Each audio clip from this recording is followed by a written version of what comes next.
അമ്മേ നാരായണ ദേവി നാരായണ ലക്ഷ്മി നാരായണ ഭദ്രേ നാരായണ.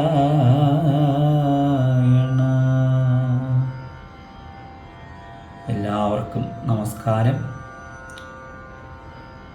ലളിതാദേവിയുടെ നാമസഹസ്ര പഠനത്തിൻ്റെ അടുത്ത ദലത്തിലേക്ക് എല്ലാവർക്കും സ്വാഗതം. അമ്മയുടെ നാമങ്ങൾ എങ്ങനെയാണ് ചൊല്ലേണ്ടത് എന്ന് നമ്മൾ പഠിച്ചുകൊണ്ടിരിക്കുകയാണല്ലോ. വശിനി എന്നു പേരുള്ള വാഗ്ദേവത മുഖ്യമായിട്ടുള്ള പിന്നീട് അങ്ങോട്ടുള്ള അനേകം വാഗ്ദേവതകളുടെ വാക്കുകളാണ് ഈ നാമസഹസ്രമായിട്ട് നാം ഇന്ന് കേട്ടുകൊണ്ടിരിക്കുന്നത്. ദേവിയുടെ കൽപ്പനയെ സ്വീകരിച്ചുകൊണ്ട് ലോകർക്കെല്ലാവർക്കും വളരെ എളുപ്പത്തിൽ ദേവിയെ ആരാധിക്കാനുള്ള ഒരു വഴിയാകട്ടെ എന്ന നിലയ്ക്ക് ദേവിയുടെ പ്രീതിക്ക് വേണ്ടിയിട്ട് വശിനി തുടങ്ങിയ വാഗ്ദേവതാ ഋഷികൾ തയ്യാറാക്കിയതാണ് ഈ ലളിതാ സഹസ്രനാമം. ഏത് സ്തോത്രവും ചൊല്ലുന്ന സമയത്ത് അത് ഏത് ഛന്ദസ്സിലാണ് രചിക്കപ്പെട്ടിരിക്കുന്നത് എന്ന് ധരിച്ചാൽ അത് ചൊല്ലുമ്പോൾ അതിന് ഭംഗിയുണ്ടാവും. ഛന്ദസ് എന്ന് വെച്ചാൽ മലയാള ഭാഷയിൽ നമ്മൾ വൃത്തം എന്നൊക്കെ പറയാറുണ്ട്. ആ വൃത്തത്തിൻ്റെ രൂപീകരണത്തിന് തന്നെ ആധാരമായിരിക്കുന്ന താളക്രമത്തെയാണ് ഛന്ദസ് എന്ന് വിളിക്കുന്നത്. അതുപോലെ തന്നെ അത് ഏത് ഛന്ദസ് എന്നറിയുന്നത് പോലെ തന്നെ സ്തോത്രം രചിച്ച ഋഷിയാര് ഏത് ദേവതയെക്കുറിച്ച് ആ സ്തോത്രം രചിക്കപ്പെട്ടിരിക്കുന്നു ഇത് ഒക്കെ ധരിക്കണം. ഋഷി, ഛന്ദസ്, ദേവത, ഇത് മൂന്നും ഏതാണ് എന്നുള്ള ധാരണയോട് കൂടിയിട്ട് വേണം ഒരു സ്തോത്രം ജപിക്കാൻ തുടങ്ങാൻ. ലളിതാ സഹസ്രനാമം ചൊല്ലുന്ന സമയത്ത് അതിൻ്റെ ഋഷി എന്ന സ്ഥാനത്ത് നിൽക്കുന്നത് വശിനി തുടങ്ങിയ വാഗ്ദേവതാ ഋഷികൾ. ഇത് അനുഷ്ടുപ്പ് എന്നുള്ള ഛന്ദസ്സിൽ, അതായത് 32 അക്ഷരങ്ങൾ വരുന്ന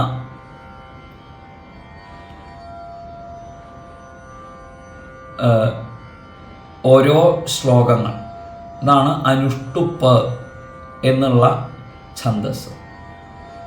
അപ്പോൾ ഈ സ്തോത്രത്തിൻ്റെ ഛന്ദസ് അനുഷ്ടുപ്പാണ്. ലളിതാ പരമേശ്വരിയാണ് ദേവത.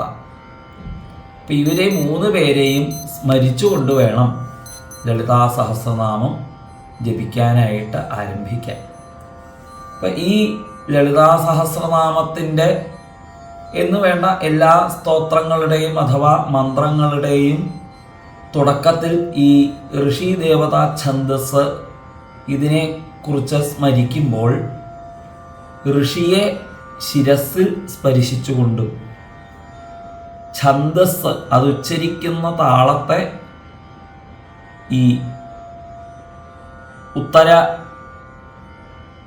ഭാഗത്ത്, അതായത് നാസികയുടെ ചുവട്ടിൽ മേൽചുണ്ടിൽ സ്പരിശിച്ചുകൊണ്ടും അതുപോലെ ഹൃദയത്തിൽ സ്പരിശിച്ചുകൊണ്ട് ദേവതയെയും, അതായത് നമ്മുടെ ബുദ്ധിയെ ദേവതയിലേക്ക് നയിക്കാൻ പാകത്തിൽ ഈ സ്തോത്രത്തെ രചിച്ച ഋഷിയെ സ്മരിക്കാൻ ശിരസിലും അത് ചൊല്ലുന്ന ചൊൽവഴക്കത്തെ സൂചിപ്പിക്കാൻ ആ ഓഷ്ഠത്തിലും അതുപോലെ ഹൃദയത്തിൽ ദേവതയെയും സ്മരിച്ചുകൊണ്ട് ഋഷി, ദേവത, ഛന്ദസ് ഇത് മൂന്നും സ്മരിച്ചിട്ട് വേണം സ്തോത്രം അതേതായാലും മന്ത്രസ്തോത്രങ്ങളൊക്കെ ജപിക്കാൻ തുടങ്ങാൻ. ഇപ്പം ലളിതാ സഹസ്രനാമം ചൊല്ലുന്ന സമയത്ത് വശിന്യാദി വാഗ്ദേവതാ ഋഷയ, ഋഷികൾ ആര്? വശിനി തുടങ്ങിയ വാഗ്ദേവതാ ഋഷികൾ. അപ്പം അവരെ സ്മരിക്കുന്നതാണ് ആദ്യം.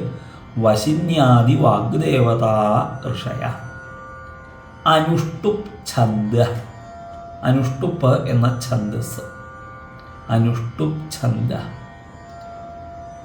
പിന്നെ ദേവതയെ ശ്രീലളിതാപരമേശ്വരീ ദേവത എന്ന് സ്മരിച്ചുകൊണ്ട് ആണ് സ്തോത്രം ജപിക്കാൻ ആരംഭിക്കേണ്ടത്.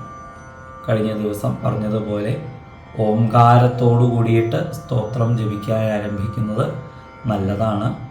ധ്യാന ശ്ലോകം ചൊല്ലി ഋഷി ദേവത ഛന്ദസ് ഇത് മൂന്നും സ്മരിച്ചതിന് ശേഷം പിന്നീട് അഥവാ ആദ്യം ഋഷി ദേവത ഛന്ദസ്, പിന്നെ ഈ ചിലരൊക്കെ ആദ്യത്തെ മന്ത്രം ഓം ശ്രീമാത്രേ നമഃ എന്ന് ചൊല്ലിയിട്ട് പിന്നെയാണ് സ്തോത്രം ചൊല്ലാൻ തുടങ്ങാറുള്ളത്. ചിലർ ഓം എന്ന് ഓംകാരം മാത്രം ഉച്ചരിച്ചതിന് ശേഷം ശ്രീമാതാ ശ്രീ മഹാരാജ്ഞി എന്നിങ്ങനെ ആ മന്ത്രങ്ങൾ ചൊല്ലിത്തുടരുകയാണ് പതിവ്. അപ്പോൾ നമ്മൾ ഇതുവരെ ചൊല്ലി പോന്നതായിട്ടുള്ള ആ ശ്ലോകങ്ങൾ നമുക്ക് ഒന്ന് ചൊല്ലി നോക്കാം. ഇതുവരെ ഉള്ള ഭാഗങ്ങളൊന്ന് ചൊല്ലി നോക്കാം. ഓം ശ്രീമാതാ ശ്രീ മഹാരാജ്ഞി ശ്രീമത്സിംഹാസനേശ്വരി ചിദഗ്നികുണ്ഡ സംഭൂത ദേവകാര്യ സമുദ്യത ഉദ്യത്ഭാനു സഹസ്രാഭാ ചതുർബാഹു സമന്വിത രാഗസ്വരൂപ പാഷാഢ്യ ക്രോധാകാരാങ്കുശോജ്വല മനോരൂപേക്ഷുകോദണ്ഡ പഞ്ചതന്മാത്രസായക നിജാരുണ പ്രഭാപൂരമദ്യത് ബ്രഹ്മാണ്ഡമണ്ഡല ചമ്പകാശോകപുന്നാഗസൗഗന്ധികലസത്കച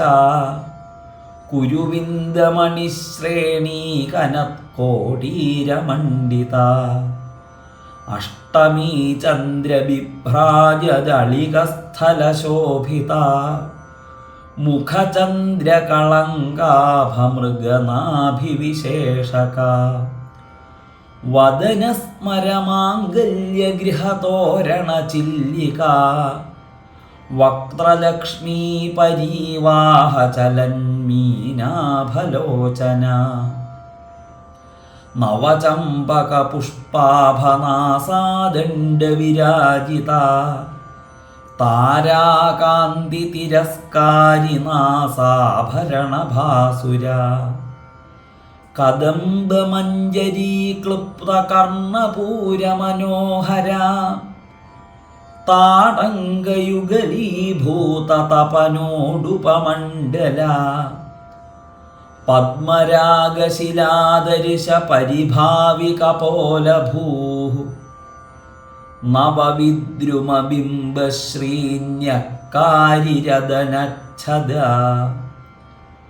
ശുദ്ധവിദ്യാങ്കുരാകാരദ്വിജപങ്ക്തിദ്വയോജ്വല കർപ്പൂരവീടികാമോദസമാകർഷദ്ദിഗന്തര നിജസല്ലാപമാധുര്യവിനിർഭർസിതകച്ഛപി മന്ദസ്മിതപ്രഭാപൂരമജ്ജത് കാമേശമാനസ അനാകലിതസാദൃശ്യചുബുകശ്രീവിരാജിത കാമേശബദ്ധമാംഗല്യസൂത്രശോഭിതകന്ധര കനകാംഗദകേയൂരകമനീയഭുജാന്വിത രത്നഗ്രൈവേയചിന്താകലോലമുക്താഫലാന്വിത കാമേശ്വര പ്രേമരത്നമണി പ്രതിപണസ്തനി നാഭ്യാലവാലരോമാളിലതാഫലകുചദ്വൈ ലക്ഷ്യരോമലതാധാരതാസമുന്നേയമധ്യമാ സ്തനഭാരദലന്മധ്യപട്ടബന്ധവലിത്രയാ അരുണാരുണകൗസുംഭവസ്ത്രഭാസ്വത്കടീതടീ രത്നകിങ്കിണികാരമ്യരശനാദാമഭൂഷിതാ കാമേശജ്ഞാതസൗഭാഗ്യമാർദ്ദവോരുദ്വയാന്വിതാ മാണിക്യമകുടാകാരജാനുദ്വയവിരാജിതാ ഇന്ദ്രഗോപപരിക്ഷിപ്തസ്മരതൂണാഭജംഘികാ ഗൂഢഗുൽഫാ കൂർമ്മപൃഷ്ഠജയിഷ്ണുപ്രപദാന്വിതാ നഖദീധിതി സഞ്ഛന്ന നമജ്ജനതമോ ഗുണാ പദദ്വയപ്രഭാജാലപരാകൃത സരോരുഹാ ശിഞ്ജാനമണിമഞ്ജീരമണ്ഡിതശ്രീപദംബുജ മരാളീമന്ദഗമന മഹാലാവണ്യശേവധി സർവാരുണാനവദ്യാംഗീ സർവാഭരണഭൂഷിതാ ശിവകാമേശ്വരാംഗസ്ഥാ ശിവാ സ്വാധീനവല്ലഭാ സുമേരുമധ്യശൃംഗസ്ഥാ ശ്രീമന്നഗരനായികാ ചിന്താമണിഗൃഹാന്തസ്ഥാ പഞ്ചബ്രഹ്മാസനസ്ഥിതാ മഹാപദ്മാടവീ സംസ്ഥാ കദംബവനവാസിനി സുധാസാഗരമധ്യസ്ഥാ കാമാക്ഷി കാമദായിനി ദേവഋഷിഗണസംഘാതസ്തൂയമാനാത്മവൈഭവ ഭണ്ഡാസുരവധോദ്യുക്തശക്തിസേനാ സമന്വിത സമ്പത്കരീ സമാരൂഢസിന്ധുരൗരജസേവിത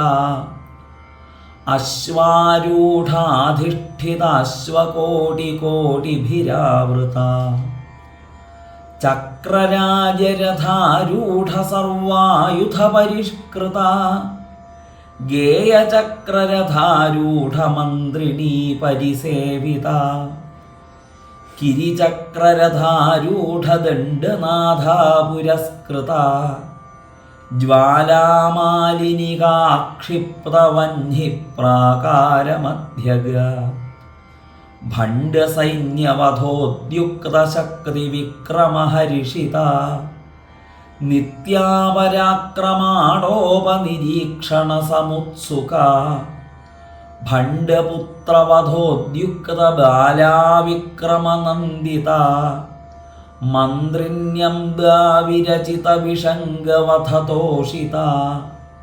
വിശുക്രപ്രാണഹരണവാരാഹീ വീര്യനന്ദിത കാമേശ്വരമുഖാലോകകൽപ്പിത ശ്രീഗണേശ്വര മഹാഗണേശനിർഭിന്നവിഘ്നയന്ത്രപ്രഹരിഷിത ഭണ്ഡാസുരേന്ദ്രനിർമുക്തശസ്ത്രപ്രത്യസ്ത്രവരിഷിണി കരാങ്കുലിനഖോത്പന്നനാരായണദശാകൃതി മഹാപാശുപതാസ്ത്രാഗ്നിനിർദഗ്ധാസുരസൈനിക കാമേശ്വരാസ്ത്രനിർദഗ്ധസഭണ്ഡാസുരശൂന്യക ബ്രഹ്മോപേന്ദ്രമഹേന്ദ്രാദിദേവസംസ്തുതവൈഭവ.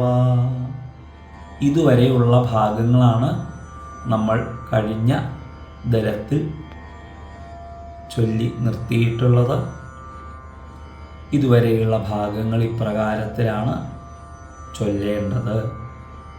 ഇനിയുള്ള ഭാഗങ്ങൾ നമുക്ക് അടുത്ത ദലത്തിൽ തുടരാം.